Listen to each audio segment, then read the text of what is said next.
First of all, I certainly don't think I can, do anything or do most things that people think are impossible. Because I think a lot of what people think is impossible is actually impossible.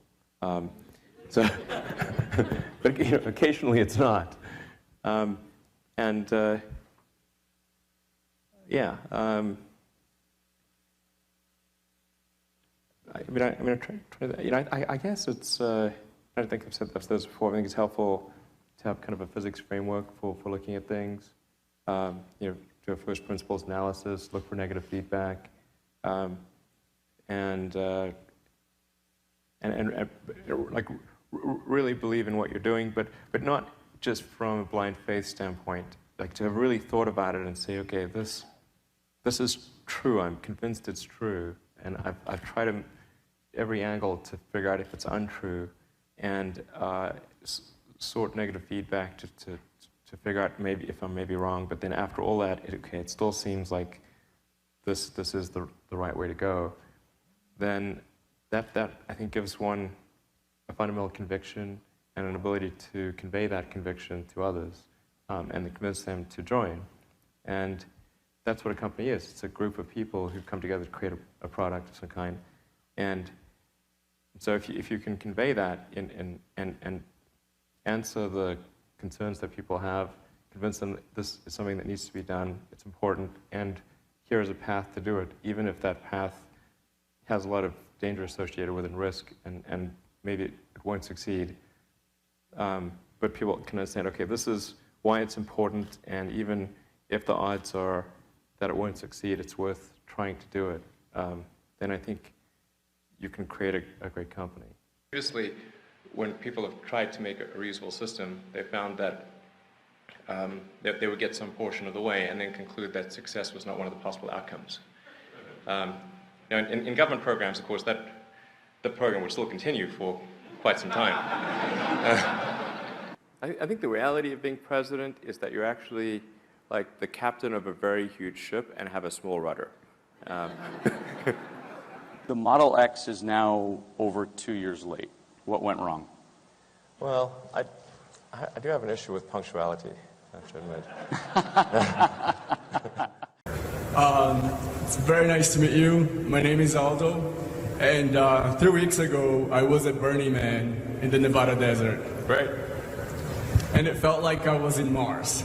It was a dusty storm, and it was really cold at night, and there was no water. But there was one problem at Burning Man. With a population of only 75,000, there was a lot of shit. And there was no water to take it into the rivers, which is kind of what we do today in our current sanitation system.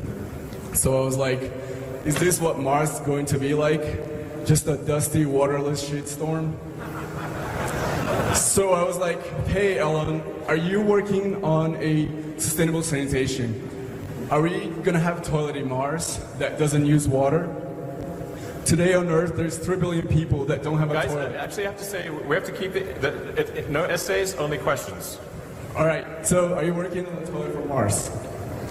Yeah. I think Mars actually has a huge amount of water and water ice, so I don't think we'll really suffer a water shortage on Mars. The main thing about Mars is actually going to be energy. If you have energy, there's plenty of water because there's massive amounts of ice. So it's really just about getting huge numbers of solar panels out there and potentially doing geothermal energy. And ultimately, I think assuming the public is receptive, there might be nuclear. I think certainly if you build nuclear on Mars, as to whether you transport nuclear to Mars would be kind of up to the public to decide. All right, next question. Much less than we spend on healthcare, but maybe more than we spend on lipstick, something like that. And I like lipstick. It's not like I've got anything against it.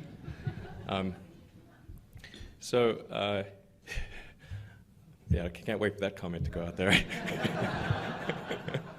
Actually, you know what's great is the Lego movie. I really like the Lego movie. It's really great. Okay, I know what the headline tomorrow's now going to be. Everything is awesome. You'd have this great shot of green plants on a red background, and I thought, okay, maybe that would get The money shot. You got to beam That would that be back. the money That's shot, like- yeah. I'm never quite sure whether that's a sort of a word you can use or not. The ultimate goal of SpaceX is to develop the technologies that can take humanity to Mars. Would you want to be on that flight? I'd like to go to Mars, absolutely.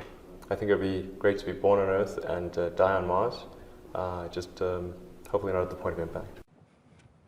Well, I think it's important to have a very, to apply critical thinking to, this may sound trite, but to apply critical thinking to what one is doing. By that I mean just the fundamentals of logic, you know, do you have the right axioms? Are they relevant? And are you making the right conclusions based on those axioms? That's the essence of critical thinking, and yet it is amazing how often people fail to do that. I think wishful thinking is innate in the human brain. You want things to be the way you wish them to be, and so you tend to filter information that you shouldn't filter. That's the most common flaw that I see. Wait, don't go in that way. Don't go in that way. Go away from me. This is crazy. Go away from me. Okay. Okay. Oh, Jesus, sorry. Speaking of mishaps, I just stabbed you. California taxpayers are going to be on the hook to build the most expensive high-speed rail per mile in the world, and the slowest, which is, those are not the superlatives you want.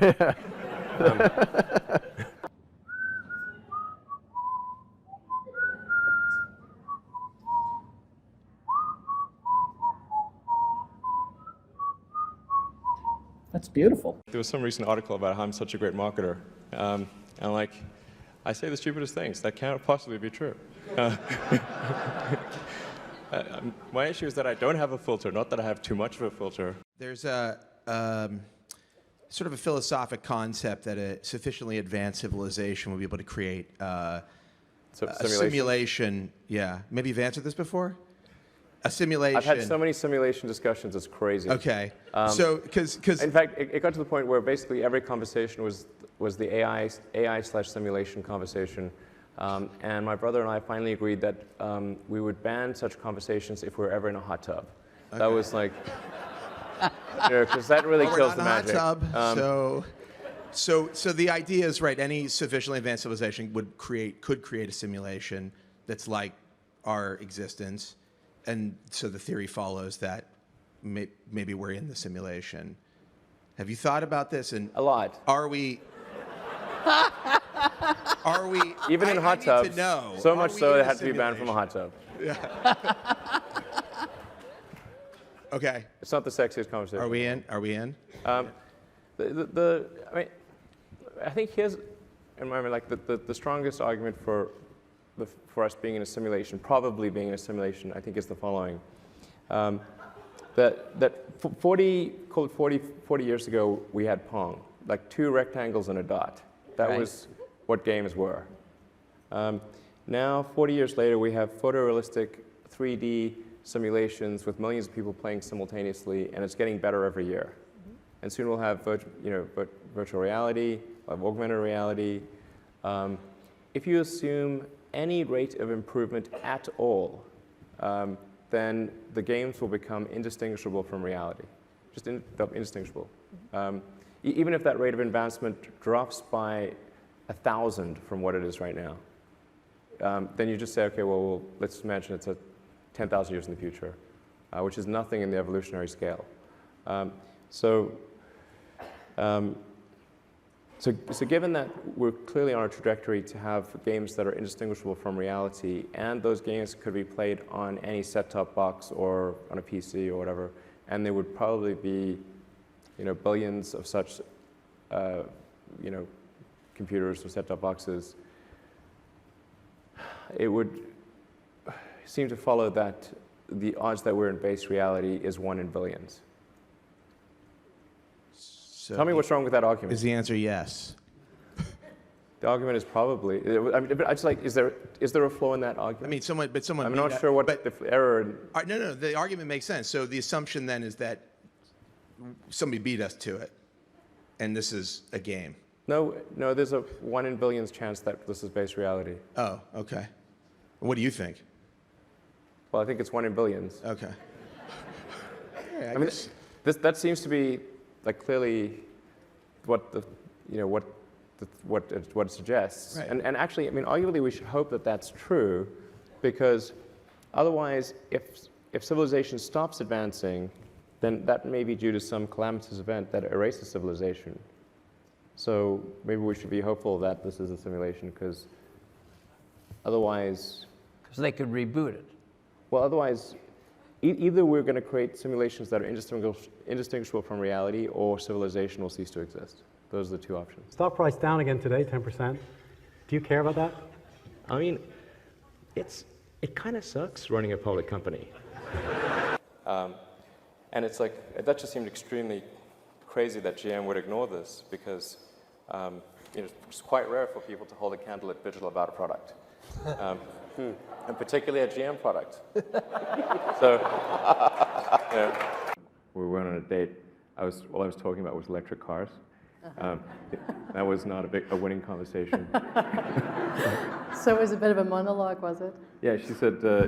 She said the first question I asked her was, "Do you ever think about electric cars?" She said, "No, she never does." So you learn from that. That wasn't the best shout-out line. Wasn't great. That's But great. it has recently it's been more effective. Well, I think any natural resource extraction on Mars would be the output would be for Mars. Like, it definitely wouldn't make sense to transport stuff 200 million miles back to Earth. Honestly, like if you had like crack cocaine on Mars, like in pre-packaged, pallets, it still wouldn't make sense to transport it back here.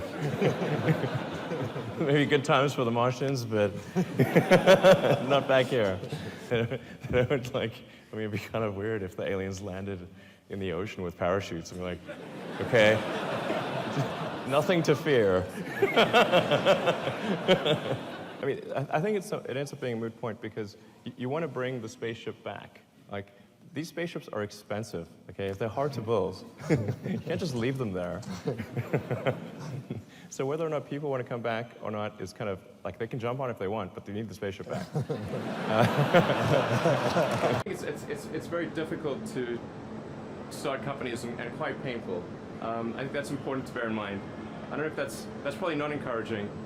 Let me put it this way. If you need inspiring words, don't do it. Didn't you say to me earlier in this conversation, we don't want to do business with jerks? Who does? Right. Well, so I'm wondering, well, in my business, sadly, it's occasionally necessary. Much unfortunate. You had that third failure in a row. Did you think, I need to pack this in?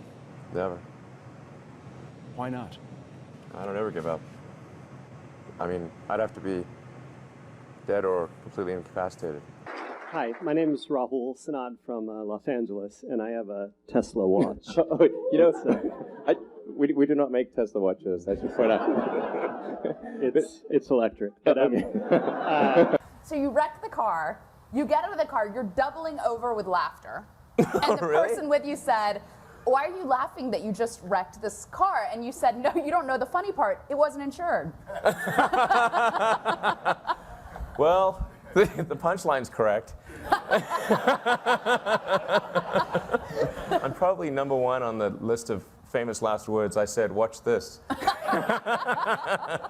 Yeah, watch this. That could be awkward with a rocket launch. Do yourself and your faith the honor of saying it's faith.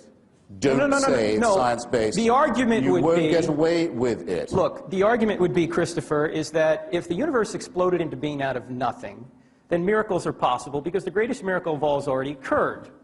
The question is, have miracles occurred in the first century? That requires another debate whereby we have to look at the historical evidence and see. And if it is true that that Jesus really did come and say and do the things that the New Testament writer said he did, then whatever he teaches is true, because if he rose from the dead, he was God. If he taught that there will be an intervention, then there will be. That's the argument. I don't have time to support it. Now, a sentence or two from David Hume on miracles would clear all this up. You'll need to... Okay. It's fallen off. So. That's one of them. A sentence or two from David Hume would correct what you said. A miracle is defined not as a part of the natural order, but as a suspension of the natural order. No, an intervention. You can't say of the Big Bang, which is the foundation of the natural order, that it's a suspension of what it starts. You may not do that. However, if you meet someone in the street who you yesterday saw executed, you can say either that an extraordinary miracle has occurred or that you are under a very grave misapprehension. And David Hume's logic on this, I think, is quite irrefutable. He says, what is more likely, that the laws of nature have been suspended in your favor and in a way that you approve, or that you've made a mistake? And in each case you must, and especially if you didn't see it yourself and you're hearing it from someone who says that they did. I would go further and say the following. I'll grant you that it would be possible to track the pregnancy of the woman Mary, who's mentioned about 3 times in the Bible, and to show that there was no male intervention in her life at all. But yet she delivered herself of a healthy baby boy. I can say, I don't say that's impossible. Parthenogenesis is not completely unthinkable, but it does not prove that his paternity is divine. And it wouldn't prove that any of his moral teachings were thereby correct. Nor, if I was to see him executed one day and see him walking the streets the next, would that show that his father was God, or his mother was a virgin, or that his teachings were true, especially given the commonplace nature of resurrection at that time and place. After all, Lazarus was raised, never said a word about it. The daughter of Jairus was raised, didn't say a thing about what she'd been through. And the Gospels tell us that at the time of the crucifixion, all the graves in Jerusalem opened, and their occupants wandered around the streets to greet. So that it seems the resurrection was something of a banality at the time. Not all of those people clearly were divinely conceived. So I'll give you all the miracles, and you'll still be left exactly where you are now, holding an empty sack.